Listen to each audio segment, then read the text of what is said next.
1,000 people lost media jobs this week. In the past 3 days, about 1,000 writers, editors and other media workers lost their jobs, a number that will continue to increase over the next week. On Wednesday evening, Verizon, which owns HuffPo, Yahoo and AOL, announced that it would be laying off 7% of its staff. Not long after that, the Wall Street Journal reported that BuzzFeed would soon cut, fuck's sake, 50% of its staff. Earlier that day, Gannett-Co, which owns more than 1,000 daily and weekly newspapers across the country, had cut approximately 400 jobs. A devastating blow to small newsrooms and local communities that depend on them.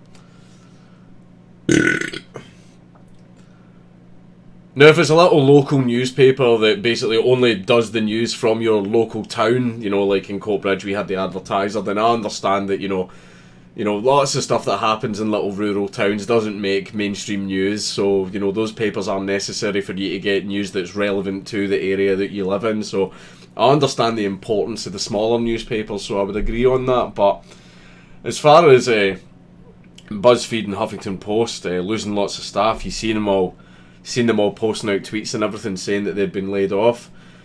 Well, turns out lying's not profitable.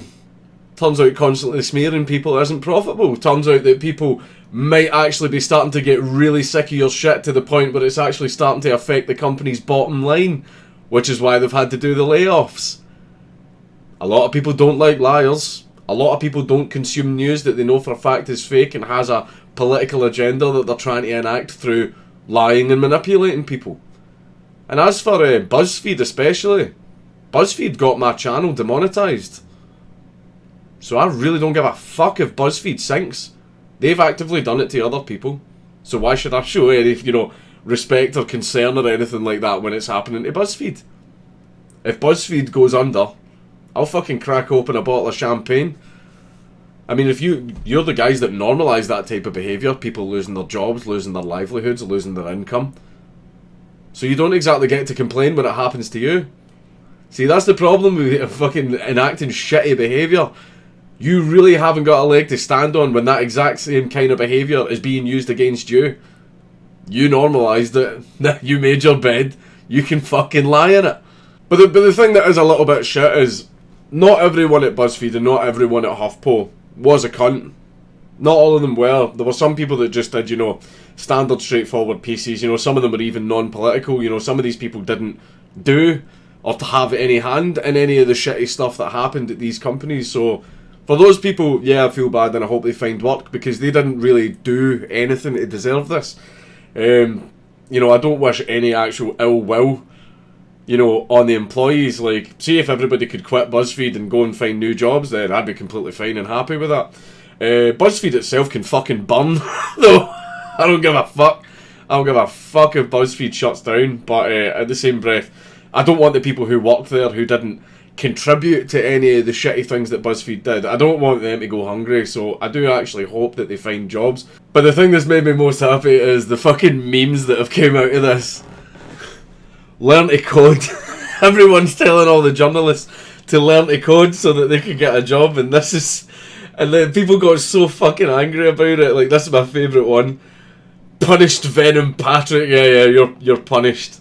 You're so punished. I believe there is a special dedicated section of hell just for people with anime Twitter avatars who tell laid off journalists to learn to code. This was something that came from 4chan. That's some of that old school good 4chan trolling, the stuff where it's like there's not really any victims. It was just people getting pissed off. There was no damage actually done. Just people got their feelings hurt a little bit. So basically people on 4chan organised everyone to tweet at the journalist saying learn to code, and the salt fucking flowed, man, and it was funny. It was fucking funny. Like, people were even, the journalist did try and actually hit back though. Caitlin Burns, you can taunt journalists with learn to code all you want, but you can't run from the fact that if you switch jobs for 6 months, the journalists would be better coders than you would be at journalism. Yeah, it's fucking bullshit. No, you fucking wouldn't, Caitlin. No, you wouldn't. Coding is fucking hard. Coding is fucking hard, and it's a hell of a fucking step away from writing absolute fucking tripe like, oh, here are the 10 reasons why being white is shit. Number 7 may shock you. Like, nah. That's not...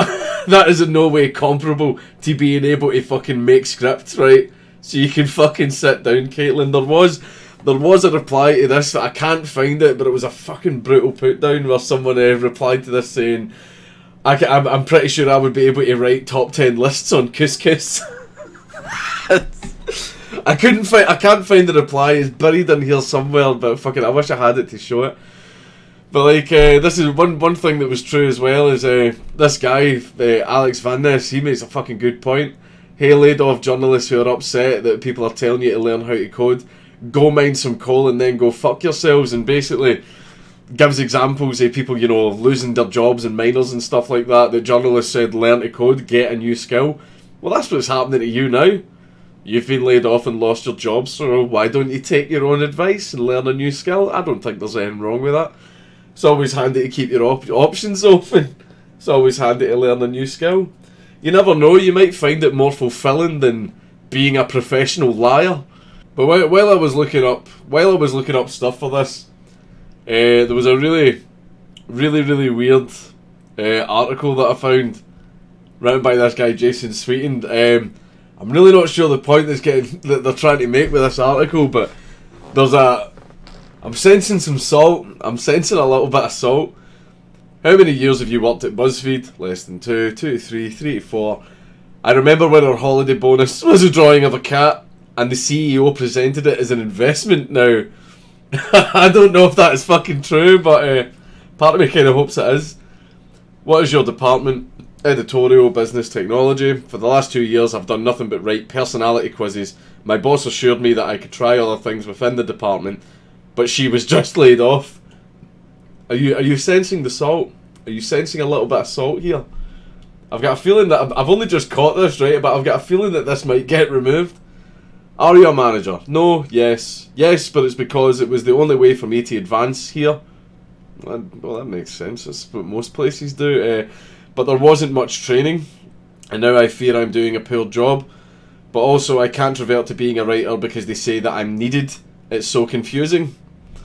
What's your favourite BuzzFeed memory? Seeing Grumpy Cat, all the lols, meeting Cole Sprouse from Riverdale, the fucking normies. The Try Guy spent 8 hours trying to pop a weather balloon right by my desk. It was for Facebook Live and the noise was very distracting.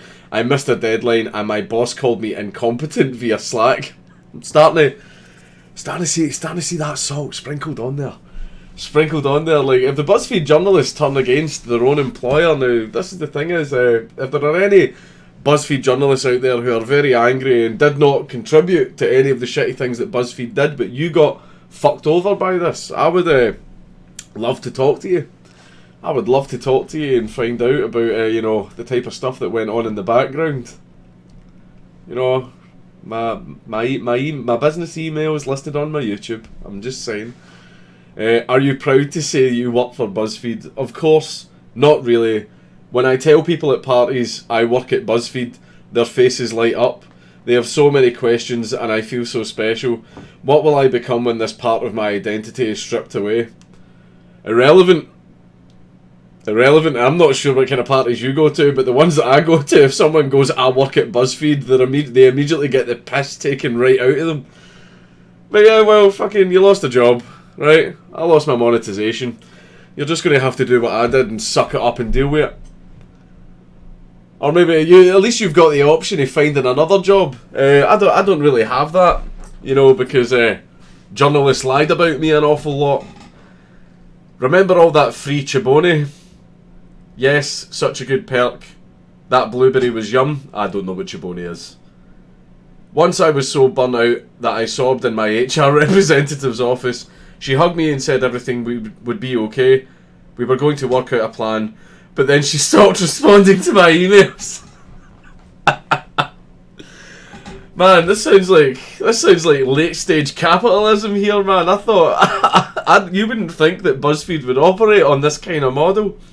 I thought all these guys were, you know, socialists or communists and the like. That doesn't sound like the type of business model you would expect BuzzFeed to have. Wasn't our holiday party lit? As fuck, bro. I loved it. I got so drunk. Did you know when you were spending that money on appetizers and an open bar, did you know that they were paying for a celebration at the expense of people's livelihoods? Well, at least you got drunk. I hope you enjoyed those canapes, not knowing that you were going to get fucking shit canned. Imagine losing your job because your company spent far too much money on salmon crostinis. You bring a dog to the office. Does that help? Yes. Cats, please. I'm allergic. Pay for my unused PTO. I'm starting to really like this guy. I like him. Where do you see yourself in 6 months? Working for another media company? Must be nice to have that option. I only had one option. I only had one thing available to me. And BuzzFeed fucking took that away. Finishing my book. Going back to grad school. I'd like to negotiate for more health insurance. I've just started reading about Cobra and it's so expensive. Please, I was a freelancer for years and that health insurance was so horrible. And finally, pick a colour. Red, blue, green. Unionise your media company. There it is. Seize the means of fake news. Fucking hell. I personally don't have a problem with unions. It's just sometimes unions really can fucking take the piss. Just look at the Aberdeen car plant fiasco or the fucking London Underground. You know, sometimes they can take fucking liberties. So I'm fine with unions. Not just sometimes they can cause a lot more fucking harm than they fix. But yeah, so lots of people are getting laid off, and it turns out that these news outlets, you know, aren't profitable anymore and can't afford to keep on the staff. They're not growing, they are in fact shrinking. This is a good thing. You'll notice that a lot of media outlets that are actually honest and try and be objective and rational and stuff and present both sides of the argument, they're the ones that are doing well. They're not trying to force anything down your throat. See the way that people appreciate being spoken to as, here is side A, here is side B. You have this information, now go away and make up your mind. That's media. That's good media. That is lovely media. That is the best way that media should be. Giving people the agency to respect them as an individual and trust them to be able to make up their own mind. People like that. See, whenever I see a media outlet doing that, where they present both sides of the argument, give you the information and let you go away to come to your own conclusion, that's the media that I respect, because that is them showing respect to the public. Like, that's the equivalent of a newspaper going, I'm not your fucking dad, here's the info, go away, fuck off and come in and like draw your own conclusions. That's good media. That is excellent media. That is media I would be happy to consume. See if something's been listed as an opinion piece and it's someone, you know, saying their opinion, I'm fine with that as well, as long as it's labelled as an opinion piece and not, you know, a statement of fact. But media companies that don't do the nice and honest method and just go, here is why you should think the way I think, here is only side A, fuck side B, that's all you need to know, just fuck side B, fuck that media. And that's what these guys do, and they're paying the price for it. They're shrinking, they're eventually going to vanish. Good. I only want honest media left. I don't want media that's only biased to my side of the argument. I don't want that. I don't want that. Restricting overall knowledge, even if you feel it's justifiable, it never ends well. It never ends well. Like, see, for example, like, I like freedom of speech. I wouldn't just want pro-freedom of speech stuff out there. There needs to be a counter-argument. There needs to be a counter to it. So I'm fine with news publications presenting both sides of the argument, but then letting everyone draw their own conclusions. And most sensible people would probably agree that freedom of speech is a very good thing. I'm happy for people to make that decision. You know, it turns out that freedom is pretty popular. Most rational people don't want to go against it. But as far as this goes, you know, you reap what you fucking sow, BuzzFeed.